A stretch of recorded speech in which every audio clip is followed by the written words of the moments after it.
Was there a point in your life where you'd felt like you drifted so far from your why that you realized the importance of it for the first time? Well, the simple answer is yes. It was that drifting that set me on the path to find it in the first place, to even articulate that idea. I had what a lot of people would be considered sort of a good life. I was living the proverbial American dream. You know, I quit my job to start my own business. The business was doing okay, made an okay living, had great clients, did good work. And yet I'd lost my passion for that and didn't want to wake up and go to work anymore, which was embarrassing because superficially everything was just fine.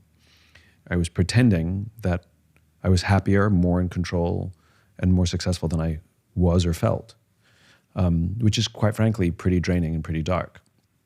And it wasn't until a very, very close friend of mine came to me and said, something's wrong. She was the first one to notice something. And I came clean and I sort of let it all out. And it was that catharsis that sort of lifted this heavy weight off my shoulders. I was no longer alone. It was no longer a secret. And all of the energy that was previously going into lying, hiding, and faking now went into finding a solution. There was a confluence of events. It's not, all of these histories are perfectly neat and clean, and that's not really how it is or was. But to compress it and oversimplify it, I made this discovery based on the biology of human decision-making that every single one of us knows what we do. Some of us know how we do it, but very, very few of us can clearly articulate why we do what we do. And I realized that was what I was missing. So to answer your question, yes, 100%. The realization of the why was my loss of it. And I realized I knew what I did and I was good at it. I knew how I was different or special or stood out from the crowd. And that was my differentiating value proposition. And I was articulate about it. But I couldn't tell you why I was waking out of bed every day to do it, and I would give some nonsense entrepreneur answer because I want to be my own boss. I'm like, yeah, sure. But that's not a reason to get out of bed every day. This got me thinking a lot about the guests that I have sit here and also my own story where sometimes I think people's why or the thing that's been driving them is in fact some kind of trauma or insecurity. I think because you sit here with people in there, whether it's Israel Adesanya, the UFC champion, who's the current maybe world's best UFC fighter. He was battered and bullied as a kid, being the only black kid in his school in New Zealand.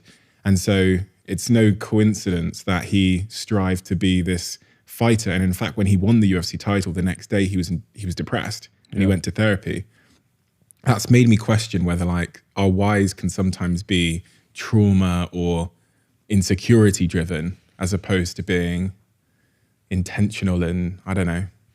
So a why is fully formed by the time we're in our mid to late teens. The youngest person I've done a why discovery for was 16, and it worked. The process worked.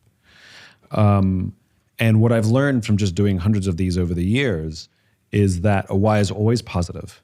It's always striving for something. So we're not inspired against something. We're not inspired to stop something. We're inspired to build something or create something or advance something. Though it may have been born out of trauma, there's usually a silver lining that gives us that cause, especially trauma that happens in the middle of our lives. September 11th is often looked to as, people found purpose. We are who we are. Like I said, we're fully formed by the experiences we have when we're young, at a pretty young age. And now the opportunity life presents us is to make decisions that either keeps us in balance with who we really are or not.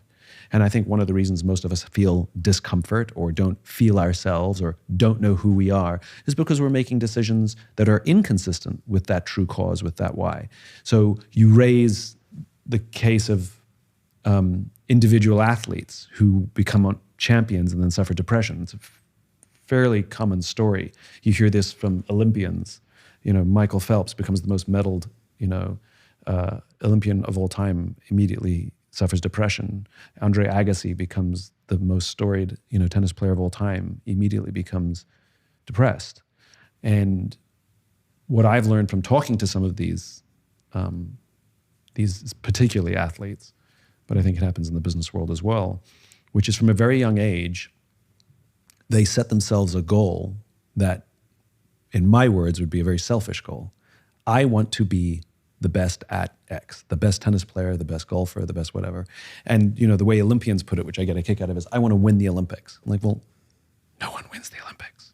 Like, you can be a winner in your sport, but that's an aside. But and their entire lives from pretty young ages, every decision they're making is to help them advance this finite goal.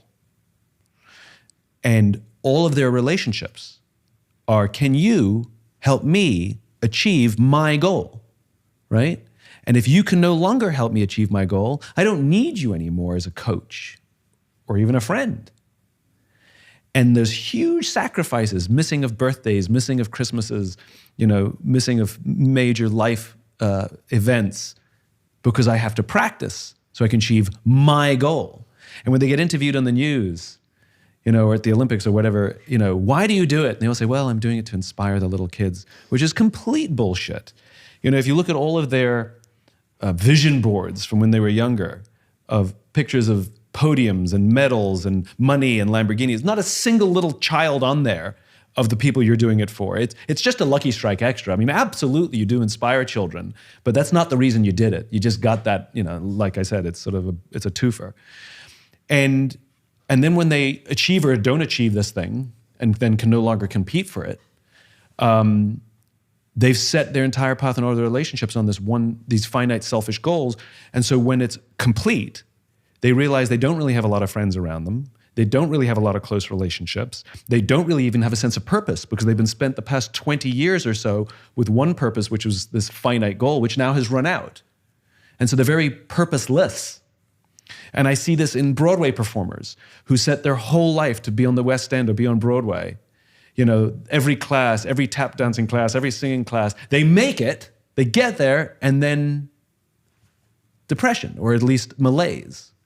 Or senior executive, same thing. If I just make $1 million, if I just become a millionaire, then I'll feel. And the problem with all of those things is, as I said before, they are selfish. It is your goal for your reasons, which is not fulfilling for any social animal, for any human being. Our sense of joy and fulfillment and love and purpose comes from our ability to serve another human being. Have a child, tell me how your life changes. Fall in love, tell me how your life changes. Think about all the stupid things, irrational things we've done for love. We get on planes and travel around the world just to say, I love you. We do ridiculous things, and it all feels worth it. And the sacrifices we make for a child all feel worth it, but these are no longer for us, and these things will live on beyond our own lives. They are not finite, they are infinite. And there's nothing wrong with personal achievement. There's nothing wrong with setting goals. But it has to be in the context of something even bigger. In general, team sports don't suffer this because you had to do it together. It's usually individual athletes who suffer this more often.